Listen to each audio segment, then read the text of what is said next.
Salam sejahtera, salam hormat untuk seluruh saudara dan sahabatku di platform media sosial ini. Hari ini saya akan bahas tentang fraud tagihan BPJS oleh rumah sakit yang sedang heboh dan viral. Ternyata angkanya sampai triliunan rupiah tagihan BPJS. Komisi Pemberantasan Korupsi KPK menemukan adanya dugaan klaim fiktif phantom billing di sejumlah rumah sakit RS swasta ke Badan Penyelenggara Jaminan Sosial BPJS Kesehatan.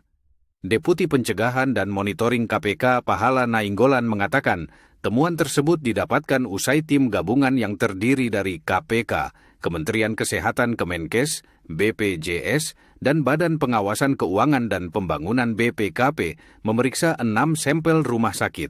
Hasilnya, 3 RS dinyatakan melakukan klaim fiktif dengan rincian 2 RS di Sumatera Utara Sumut dan 1 di Jawa Tengah Jateng. Artikel ini telah tayang di Kompas.com dengan judul Sanksi untuk RS dan dokter yang ajukan klaim fiktif ke BPJS, pencabutan kerjasama dan izin praktik. Komisi Pemberantasan Korupsi KPK yang tergabung dalam Tim Pencegahan dan Penanganan Kecurangan Jaminan Kesehatan Nasional PKJKN mengungkap temuan kecurangan fraud senilai 35 miliar dari klaim Jaminan Kesehatan Nasional JKN pada 3 rumah sakit yang menjadi piloting di 3 provinsi di Indonesia. Ada 2 layanan yang kita lihat sampai detail, yaitu fisioterapi dan katarak. Ternyata di 3 rumah sakit ada tagihan klaim fisioterapi sebanyak 41 kasus, tapi sebenarnya ada 72 kasus di buku catatan medis. Jadi 32 atas 9 kasus diklaim sebagai fisioterapi, tapi sebenarnya tidak ada di catatan medis. Nilainya mencapai 507 juta, ungkap Deputi Bidang Pencegahan dan Monitoring KPK, Pahala Nainggolan dalam diskusi media bertajuk Pencegahan dan Penanganan Kecurangan dalam Program JKN di Gedung Merah Putih KPK, Jakarta.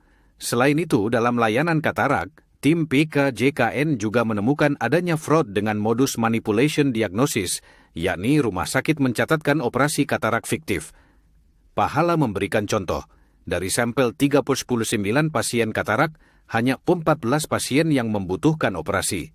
Namun, rumah sakit mengklaim seluruh pasien tersebut pada BPJS Kesehatan. Lebih parah lagi, beberapa rumah sakit membuat dokumen fiktif meskipun pasien dan catatan medisnya tidak ada. Dalam temuan ini, tim menyoroti setidaknya 2 modus fraud di lingkup fasilitas kesehatan, yaitu phantom billing dan manipulation diagnose. Fraudnya macam-macam, tapi kita ambil cuma 2, phantom billing dan manipulation diagnose. Bedanya, phantom billing, orangnya tidak ada, terapinya tidak ada, catatannya ada. Manipulation diagnose, orangnya ada, terapinya ada, klaimnya kegedean. Jelasnya. Lebih lanjut, saat ini tim PKJKN tengah fokus melakukan penanganan fraud pada modus yang paling riskan, yakni phantom billing. Hasil audit dengan pihak BPJS Kesehatan menunjukkan setidaknya ada 3 rumah sakit yang diketahui terlibat phantom billing, yakni salah satu RS di Jawa Tengah dengan dugaan fraud sebesar 29,4 miliar dari 22.050 kasus, RS di Sumatera Utara dengan dugaan fraud sebesar NIPAT 2 miliar dari 1620 kasus, serta RS di Sumatera Utara dengan dugaan fraud sebesar 1,5 miliar dari 441 kasus. Jika dihitung, nilai fraudnya mencapai sekitar 35 miliar. Tim PKJKN juga sudah berkoordinasi dengan pimpinan KPK terkait tindak lanjut dari temuan tersebut.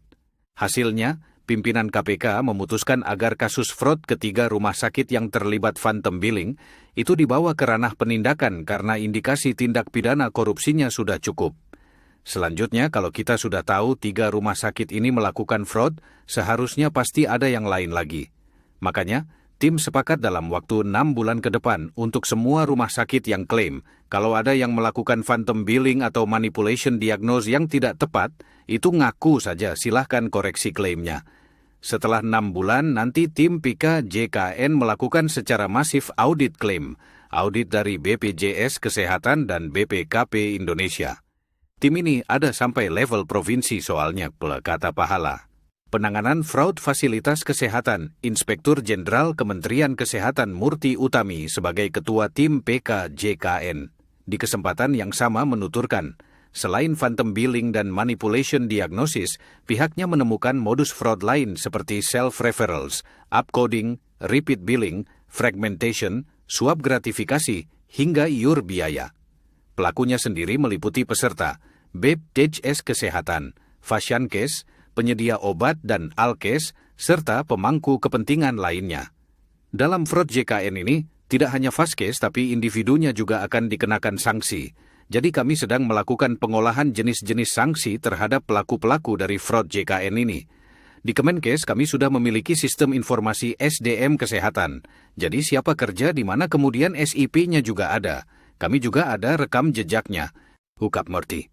Kita kawal bersama guys, penanganan korupsi di semua lini penyelenggaraan negara ini.